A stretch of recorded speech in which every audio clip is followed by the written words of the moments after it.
आज राष्ट्रीय नागरिक पार्टी की प्रेस कॉन्फ्रेंस में आए हुए सभी गणमान्य साथियों को मैं वंदन और अभिनंदन करता हूं और यहां पर इस देश के स्तंभ माने जाने वाले मीडिया के सभी आगंतुकों का मैं स्वागत करता हूं और उनका आभार व्यक्त करता हूं कि वो जो जन जन की आवाज़ जन जन तक पहुंचाने का एक साहसिक कार्य करते हैं। मैं उनके लिए धन्यवाद करता हूं, वंदन करता हूं, अभिनंदन करता हूं। आज इस प्रेस कॉन्फ्रेंस में आपके सामने जो राष्ट्रीय नागरिक पार्टी का एजेंडा है उसके पीछे इस देश के उन लोगों की भावना, उनकी आवाज़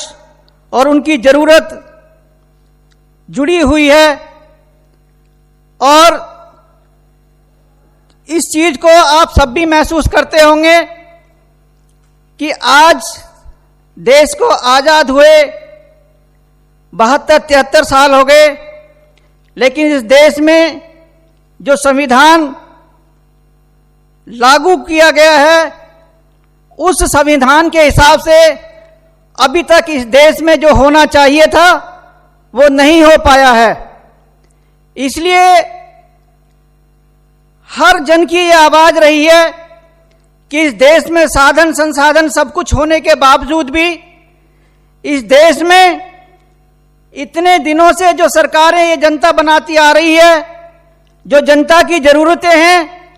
वो ये सरकारें क्यों नहीं पूरा कर पाई हैं, ये बात सोचने की है। और ये बातें जब लोगों के बीच में आती हैं तो वो एक दूसरे को शेयर करते हैं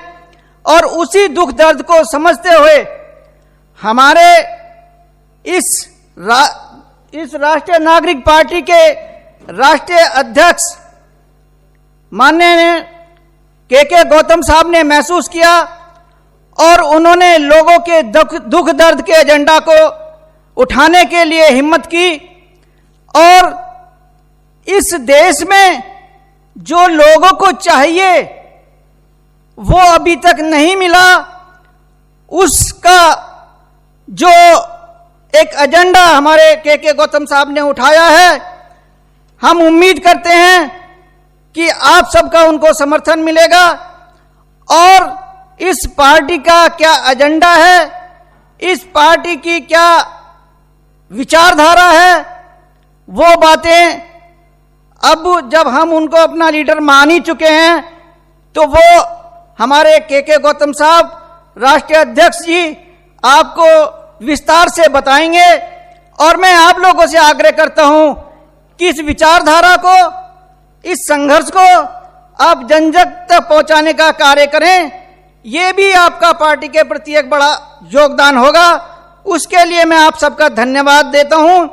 और फिर से आपका अभिनंदन करता हूं कि आप इस देश की विचारधारा को बढ़ाने में जो योगदान देते हैं वो एक बहुत ही सराहनीय कार्य है और मैं आप लोगों से गुजारिश करूंगा कि आप भी इस कार्य को करते रहें और इस पार्टी की विचारधारा को जन जन तक पहुंचाने का कार्य भी करते रहें। तो मैं ज़्यादा ना बोलते हुए मैं माननीय के गौतम साहब से आग्रह करूंगा और विनती करता हूं कि वो आएं और इस पार्टी की विचारधारा को, इसके एजेंडे को, इसकी जो भी जरूरत इस देश को है उसको पहुंचाने के लिए वो आकर इस जन संबोधन को करें। और यहां पर जितने लोग आए हैं मैं उनका आभार व्यक्त करता हूं और के गौतम साहब को आमंत्रित करता हूं। ठीक, धन्यवाद गौतम जी। भारतीय नागरिक कृष्ण कुमार गौतम, राष्ट्रीय अध्यक्ष राष्ट्रीय नागरिक पार्टी, आज दिनांक 27 जनवरी 2021 को speaker hall constitutional call of India में आयोजित प्रेस कॉन्फ्रेंस में उपस्थित राष्ट्र के प्रबुद्ध सम्मानित नागरिकों का हार्दिक धन्यवाद करते हैं कि उन्होंने अपना कीमती समय देकर राष्ट्रीय नागरिक पार्टी की विचारधारा को सुनने का अवसर दिया। साथ ही मीडिया से आए तमाम सोशल मीडिया, प्रिंट मीडिया, उनका भी हम पार्टी की तरफ से, स्वयं की तरफ से बहुत बहुत धन्यवाद करते हैं कि उन्होंने अपना कीमती समय इस पार्टी को दिया।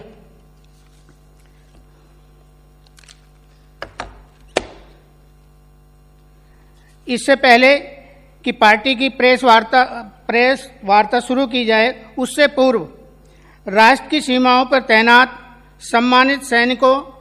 एवं अर्धसैनिकों का राष्ट्रीय नागरिक पार्टी अभिनंदन करती है, जो आंधी तूफान, सर्दी गर्मी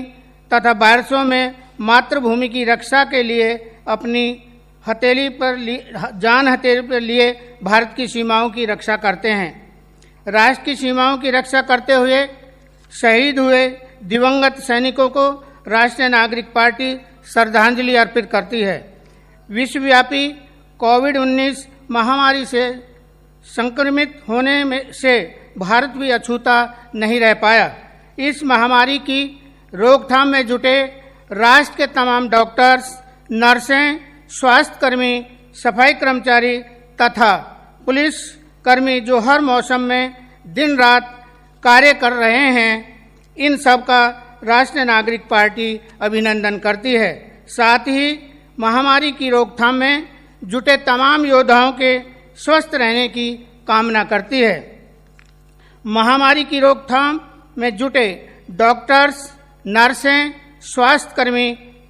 सफाई कर्मी तथा पुलिसकर्मी कार्य के दौरान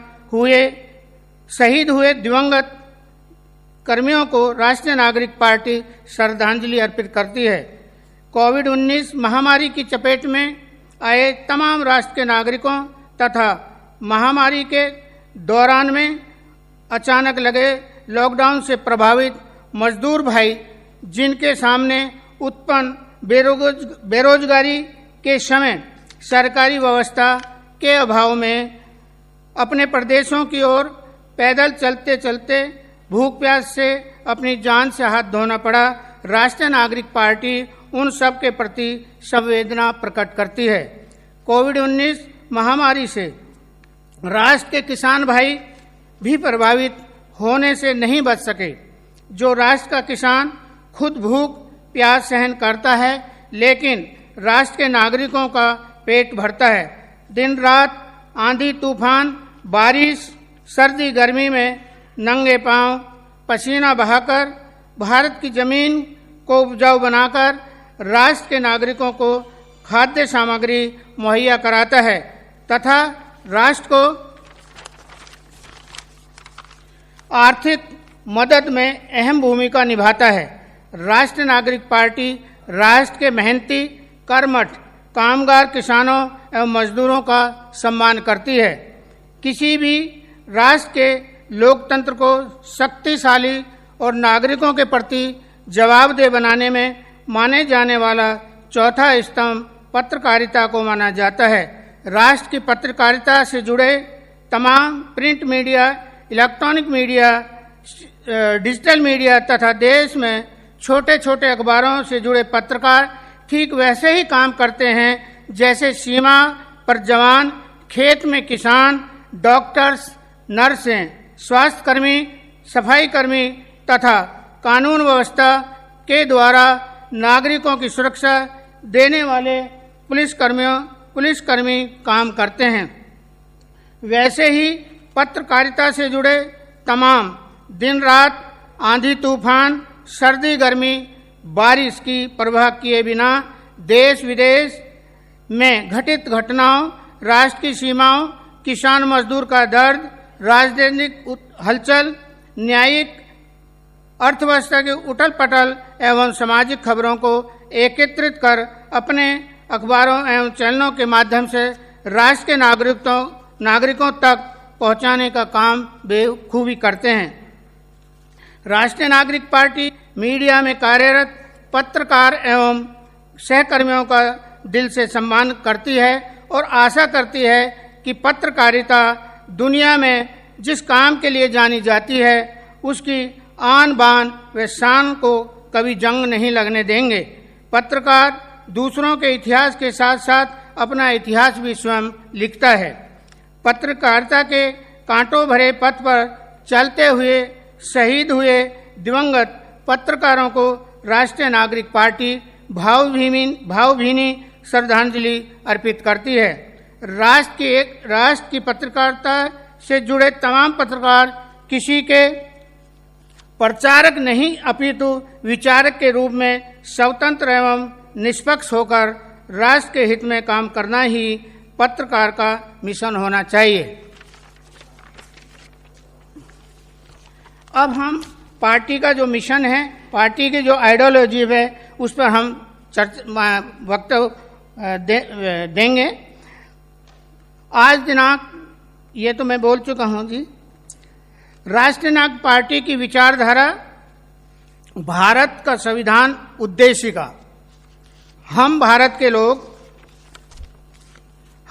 के लोग संविधान के भाग 15 के अनुच्छेद 326